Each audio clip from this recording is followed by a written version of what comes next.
마가복음 14장 43절부터 52절까지 제가 봉독해 드리겠습니다.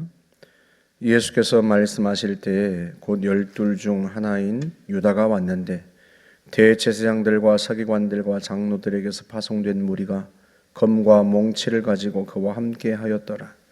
예수를 파는 자가 이미 그들과 군호를 짜 이르되 내가 입맞추는 자가 그이니 그를 잡아 단단히 끌어가라 하였는지라. 이에 와서 곧 예수께 나와 랍비여 하고 입을 맞추니 그들이 예수께 손을 대어 잡거늘 곁에 서 있는 자 중에 한 사람이 칼을 빼어 대제사장의 종을 쳐 그 귀를 떨어뜨리니라. 예수께서 무리에게 말씀하여 이르시되 너희가 강도를 잡는 것 같이 검과 몽치를 가지고 나를 잡으러 나왔느냐. 내가 날마다 너희와 함께 성전에 있으면서 가르쳤으되 너희가 나를 잡지 아니하였도다. 그러나 이는 성경을 이루려 함이니라 하시더라. 제자들이 다 예수를 버리고 도망하니라. 한 청년이 벗은 몸에 배 혼니부를 두르고 예수를 따라가다가 무리에게 잡힘에 배 혼니부를 버리고 벗은 몸으로 도망하니라. 아멘. 겟세마네 동산에서 예수님께서 제자들과 함께 기도하셨는데요. 예수님의 기도가 마치자 가룟 유다가 대제사장의 군병들과 함께 예수님을 체포하려고 그곳으로 옵니다. 예수님께서 6월절 그 밤에 잡히시는데요.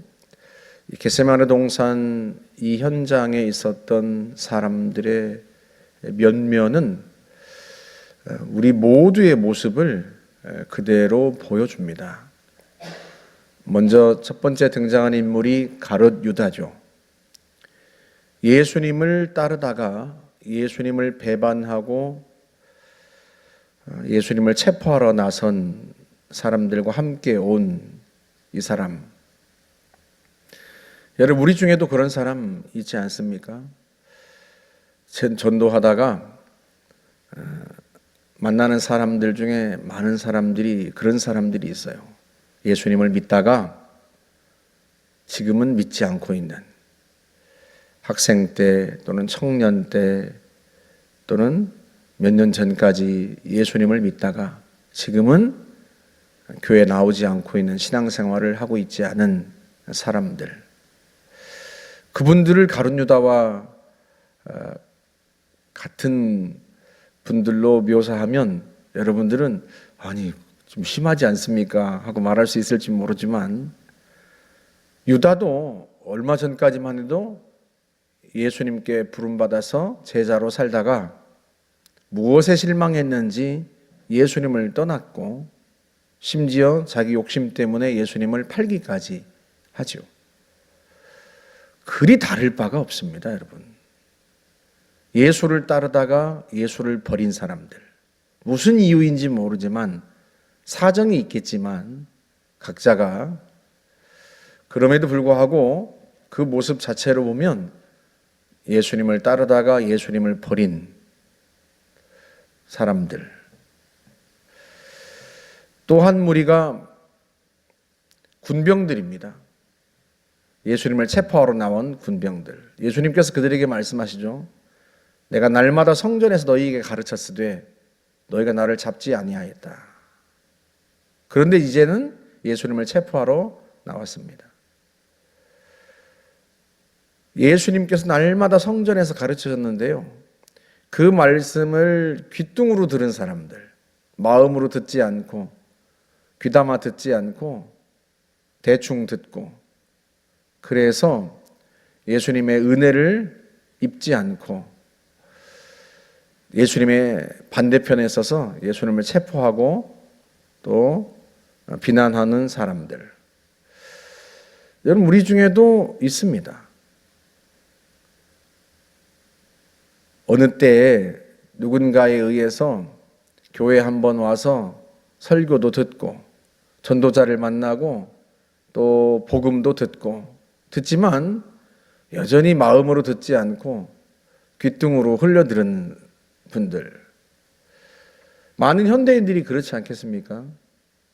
예수님에 대해서 더 알아보려고 하지 않고 예수님께 관심을 두지 않고 그저 지나가는 소리로 듣고 관심사는 다른 데 있고 항상 복음을 접하고 또 주변에 교회가 가까이에 있지만 복음과 진리에 대해서 무관심한 사람들, 그런 사람들이 있습니다. 성전에서 가르치는 주님의 말씀을 항상 들었지만 거기에 깊은 관심을 두지 않고 무관심한 사람들, 그들이 예수님의 적대자가 되어 예수님을 체포하러 오죠. 제자 중에 한 사람이 예수님을 체포하는 대제사장의 군병들을 향하여 칼을 휘두르죠. 그래서 대제사장의 종의 귀를 칼로 쳐서 떨어뜨립니다. 주님을 위해서 목숨 걸고 싸우는 것처럼 보이지만 이인의 주님을 버리고 달아납니다. 우리도 그렇지 않습니까? 내가 주님을 위해서 목숨을 버리겠다고, 주와 함께 죽을지언정 절대 주님을 버리지 않겠다고 호언장담하지만 어떤 일을 만나면 내가 언제 그렇게 호언장담했냐는 듯이 주님을 배반하고 믿음이 떨어지고 실족해서 주님을 버리고 달아나는, 우리 중에 그런 사람들이 있습니다. 우리가 그런 사람들이기도 했고요. 그렇지 않습니까? 평소에는 정말 누구보다도 신실한 것처럼 보이고 예수 잘 믿는 것처럼 보이는데 어느 날 보니까 무슨 일 때문인지 어떤 사정 때문인지 모르지만 주님을 버리고 배반하고 세상으로 가버린 사람들. 바울이 디모데에게 편지하면서 데마에 관한 이야기를 합니다. 데마는 세상을 사랑하여서 나를 버리고 데살로니가로 갔다. 그 데마가 어떤 사람이에요? 바울이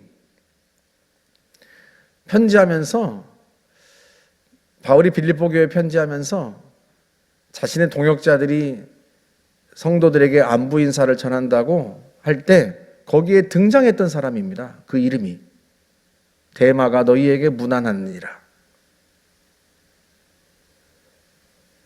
주님을 따르고 복음을 위해서 헌신한 것처럼 보이고, 그런데 어느 날 무슨 이유 때문인지 주님을 버리고 세상으로 가버린 바울은 그가 세상을 사랑하여서 나를 버리고 갔다 그렇게 표현하지만, 우리 중에는 꼭 세상을 사랑했다기보다는 다른 이유 때문에도, 무슨 이유 때문인지 모르지만 충성스럽게 주님을 섬기는 것처럼 보였는데, 주를 위해서 목숨을 버릴 것처럼 보였는데 어느 날 주님을 버리고 믿음을 저버리고 떠나버린 사람들이 있습니다.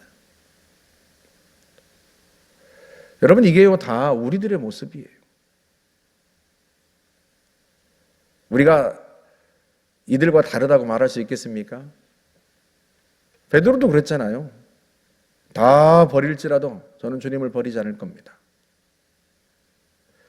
주님이 베드로에게, 부활하신 주님이 게네사렛 호숫가에서 묻지 않습니까? 네가 나를 사랑하느냐?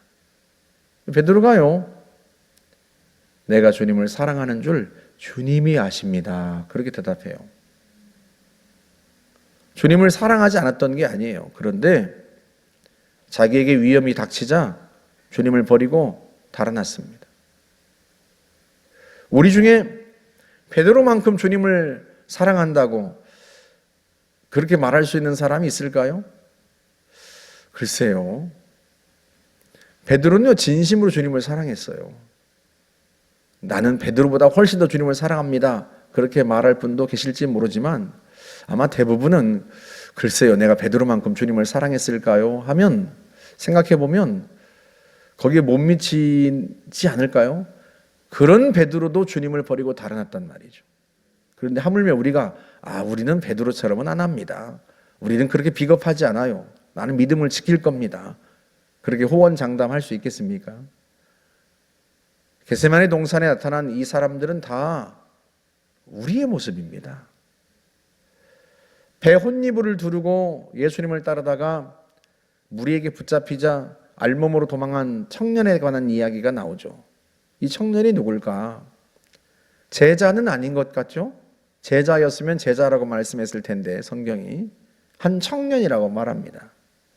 아마도 마가였지 않았을까? 예수님께서 마지막 만찬을 나누신 장소가 대개 마가의 집에 있는 다락방이라고 그렇게 봅니다. 실제로 사도행전 12장에 보면 베드로가 체포되었을 때 교회가 그를 위해 기도했다고 성경이 말하는데요. 베드로가 천사의 도움으로 구출받고 달려간 곳도 마가의 어머니 마리아의 집이었습니다. 과연 그곳에서 사람들이 모여서 기도하고 있었어요. 그래서 예루살렘 교회는 마가의 어머니 마리아의 집을 교회처럼 사용하고 있었던 것으로 보여요. 왜 그곳에서 모여 기도했겠어요? 예수님 마지막 만찬을 나눴던 장소도 그곳이고 예수님이 승천하신 후에 제자들이 가서 기도했던 곳도 그 다락방 그곳이고 결국 그곳이 교회처럼 사용되었을 것이다. 마가가 얼마나 궁금했겠어요? 예수님과 제자들이 뭐라고 했을까?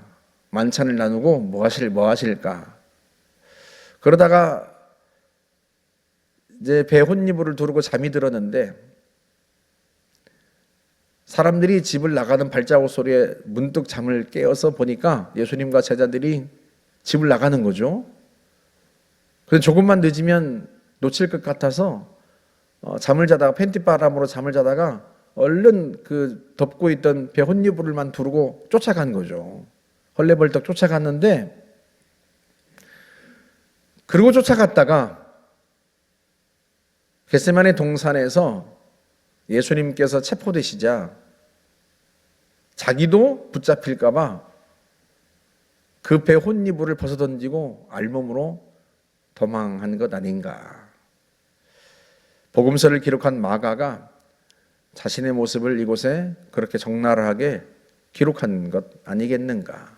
달리 누구라고 말할 수 있겠습니까?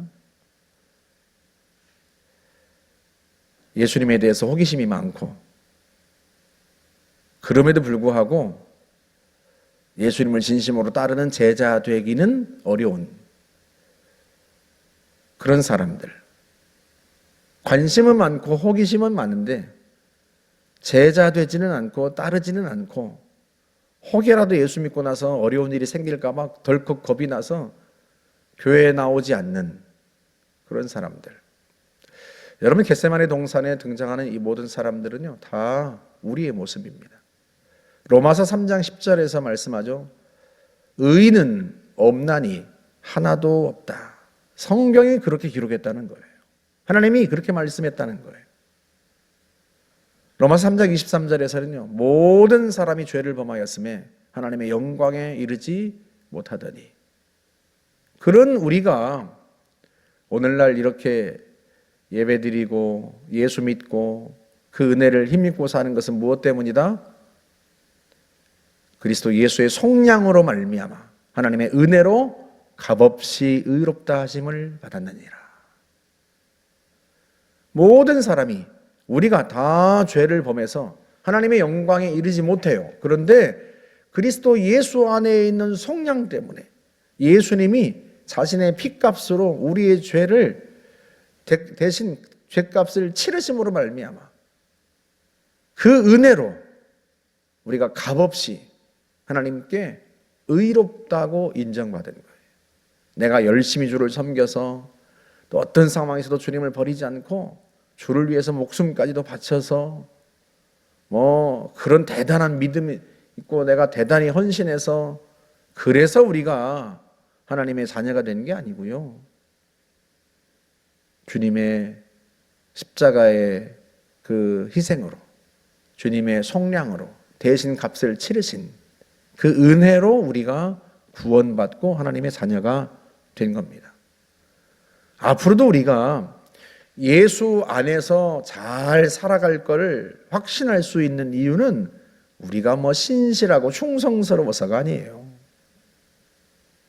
그게 아니라 하나님의 은혜 때문이죠.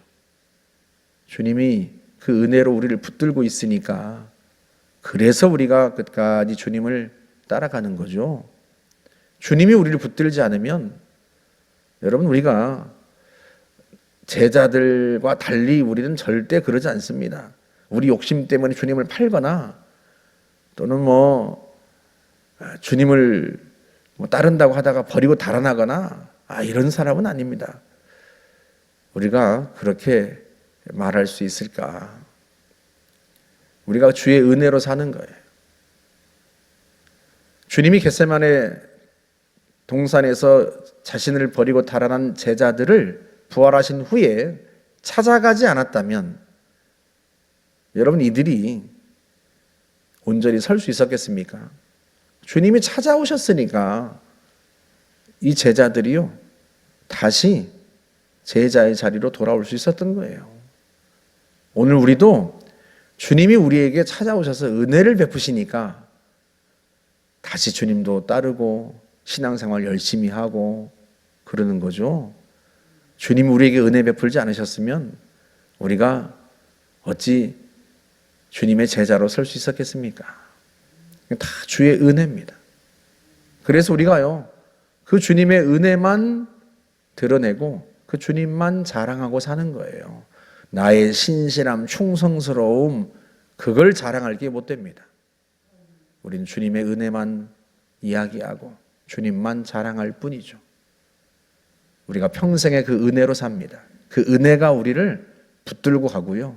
그 은혜가 마침내 우리로 하여금 승리하게 할 겁니다. 오늘 이 아침에도 주님의 그 은혜를 구하고 그 은혜를 힘입으시기를 주의 이름으로 축복합니다. 함께 기도하겠습니다. 좋으신 하나님 감사합니다. 주님의 은혜가 우리를 붙듭니다. 그 은혜로 삽니다. 매 순간 우리는 주의 은혜가 또 필요합니다.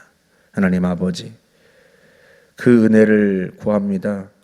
오늘도 우리에게 필요한 은총과 자비를 아낌없이 부어 주시어서 그 은혜로 오늘도 살아가게 하옵소서. 예수님의 이름으로 기도하옵나이다. 아멘.